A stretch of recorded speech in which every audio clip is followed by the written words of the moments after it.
Deputy President, but this is an excellent bill and I commend it. Senator Roberts. Thank you. As a servant to the people of Queensland and Australia, I support this bill to restore fairness, integrity and justice to allocation of staff in crossbench senators' offices, and to protect accountability in Parliament and to guard democracy. The Prime Minister currently has the authority and sole discretion to determine the number of parliamentary advisers to crossbench senators. Here's how he allocated staff in the previous Parliament and then after the recent election. Firstly, crossbench senators who largely vote with Labor. David Pocock. Before the election, 2 advisers. After the election, unchanged, 2 advisers. Tammy Tyrrell. Before the election, 2 advisers. After the election, unchanged, 2 advisers. Lydia Thorpe. Before the election, 2 advisers. After the election, unchanged, 2 advisers. Jackie Lambie. Before the election, 3 advisers. 3. After the election, unchanged, 3 advisers. Secondly, let's move on to the crossbench senators who often oppose Labor in the Senate. Senator Ralph Babet. Before the election, 2 advisers. After the election, cut in half, 1 adviser. 1. One Nation senators. Before the election, 2 advisers each.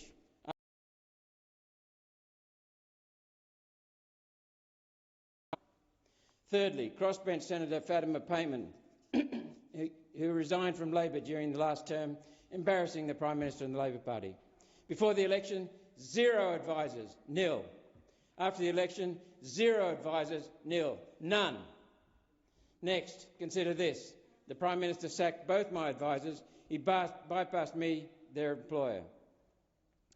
The parliamentary adviser's duty, the personal advisers, is to assist senators with researching proposed legislation, assist senators in writing speeches, advise on parliamentary tactics, help prepare questions for Senate estimates hearings, be the first point of contact with community groups and deputise for senators in meetings when the senator is engaged in the chamber or elsewhere in the state. The Prime Minister radically gutted the staffing of those senators who hold the Labor Party accountable. This does not pass the pub test, nor any test for fairness, integrity, justice. When the Prime Minister cuts the staffing of those senators who take positions opposing his, he has an obvious conflict of interest. The incentive for the Prime Minister is to cut the resources of his political opponents in seeking to take political advantage and to cut us off at the legs. Reducing the number of support staff for a senator effectively reduces the ability of a senator to function on behalf of the electorate and to provide an effective opposition, a foundation of our Westminster system of democratic government. This is an abuse of taxpayer funds and of the nation's top political office, that of Prime Minister. To cripple senators with the courage to hold the Prime Minister's government accountable and to reward those senators who support the Prime Minister's agenda. This Prime Minister seems to forget that Parliament does not serve him. He serves the people through the democratically elected Parliament. The state I represent, proudly represent, Queensland, has 5.7 million people. Tasmania has 575,000. The state I represent has around 10 times the number of constituents as Tasmania.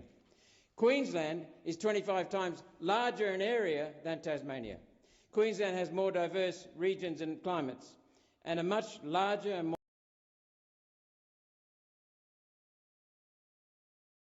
12 times larger than Tasmania's. Yet the Prime Minister allocates more than twice the number of advisers to each Tasmanian crossbench senator than to each Queensland crossbench senator. Senator Whitten's state of Western Australia has an area almost 40 times that of Tasmania. He's got to get around in that. The state of New South Wales has a population 14 times that of Tasmania. The disparities between our states and the Australian Capital Territory with its tiny population are even more striking than with Tassie.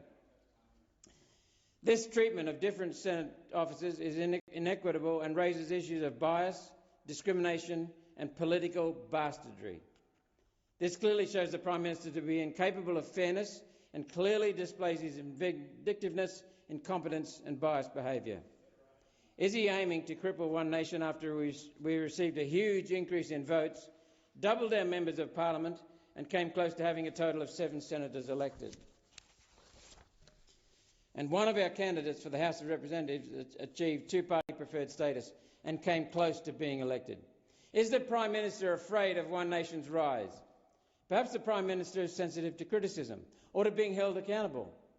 Yet he reportedly found $886,000 of taxpayer money to splash on refurbishing the new Greens party room, his partners in the government's communist coalition.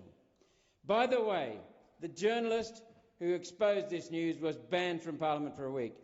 Of what is the Prime Minister afraid? Further, after his gutting of our staff, the Prime Minister and his Chief of Staff refused to meet with Senator Hanson and me together. He insisted that he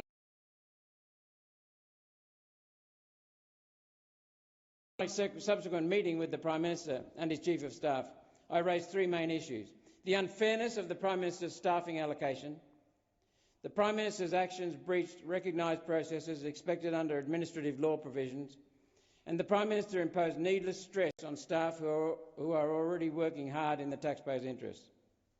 Now, let's consider next the process the Prime Minister chose to follow. On 23rd June 2025, the Prime Minister Albanese notified Senator Pauline Hanson of his decision to slash half the parliamentary staff of each One Nation senator from 2 each to 1 each. In doing this, he had exercised a discretion authorised under sections 4 Clause 1, 11 Clause 3 and 12 of the Members of Parliament Staff Act, MOPS. In determining allocations of parliamentary advisers and implementing notices of allocation, the Prime Minister breached important provisions of administrative law, as defined in common law, being decisions from courts, including the High Court. These provisions include: he gave no reasons for his decision. He had not consulted or sought input from any One Nation senator. He did not act in good faith. He did not act with a proper purpose. He had not considered relevant matters. He had not acted on reasonable grounds, given that One Nation had doubled its staff, its existing number of senators from... He had not acted on reasonable grounds, given that One Nation had doubled its existing numbers of senators from 2 to 4, with no increase in personal staff offered. He did not act based on supporting evidence. He had not provided affected persons with procedural fairness, including personal parliamentary staff and senators. Senators and affected staff were given no opportunity to put our case to the Prime Minister before his decision to slash staff. He or his office ordered the employment of my staff to be terminated before they were made aware, the only senator's office in which that occurred. I was given 12 minutes' notice to respond to a communications deadline late on a Friday evening, when I worked that night until 10:30 p.m. and did not check my emails. 12 minutes' notice to respond. The Prime Minister had not properly considered the merits of the decision. He has still not indicated that he had evaluated all relevant evidence. Excuse me. He had not acted reasonably or fairly, as senators were not allocated staff on the basis of need. Excuse me. Nor were senators treated evenly. Some senators had savage cuts made to staffing, while others had no cuts made at all. The Prime Minister did not inform senators that he had made a decision that affected them. Some senators found out via the media. Our Australian courts have clearly recognised that the exercise of administrative discretions, including the decision to reduce support for selected senators, must follow the procedural principles set out in Australian case law. The Prime Minister, did not follow these principles. The Prime Minister did not follow these principles. The process he stumbled through appears different for every crossbench senator. Thirdly, the decision flies in the face of the recent Department of Prime Minister and Cabinet review on health risks as parliamentary staffers from workplace stress and excessive work demands leading to workplace health and safety issues. The Parliamentary Workplace Support Services Review concluded that, and I quote, "Staffing levels overall are not adequate to meet all the parliamentary and electorate work demands placed on staff in some offices.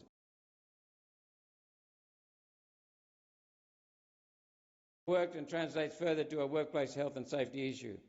The way in which the Prime Minister slashed some senators' staffing and caused staff to be brutalised shows he does not care about workers, does not care.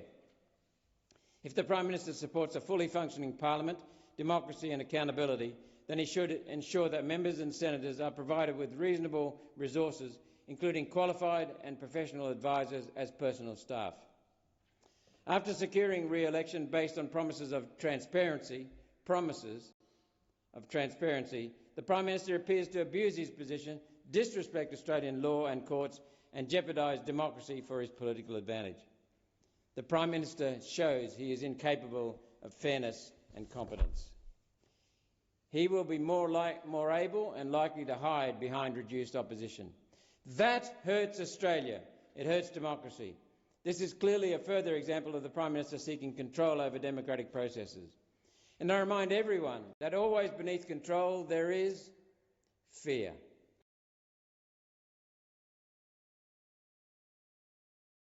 Covered. Why is the Prime Minister afraid of me? I'm not a big bloke. Is he afraid of my work as a crossbench, minor party senator? Is he afraid of my passion for exposing the truth and serving constituents? Is he afraid of my teamwork with my staff, making us more effective as a team? Is that why he dismantled my team and stressed them needlessly? Is he, with just 1 year's experience in the real world, afraid of my diverse practical experience, including underground coalface miner, vineyard labourer, engineer, mine and project manager, executive leadership, consultant, board director? Is he afraid of One Nation rising? Or does he still have blind prejudice toward One Nation as revealed in his adjournment speech of May 1998? Why did he, last week during question time in the House of Representatives, try to ridicule me, a small party crossbench senator? Doesn't he realise that name-calling and labels are the refuge of the ignorant, the incompetent, the dishonest or the fearful, and are signs of fear? Before the election, the Prime Minister promised transparency and fairness. His actions show why I take note of people's actions, not their words. What's important is what we can do, not who we can be.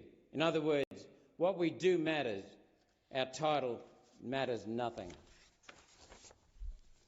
This new bill's co-sponsors include Senator Payman, Senator Babet, the Liberals and One Nation, indicating a unity of support. Under this new bill, the government retains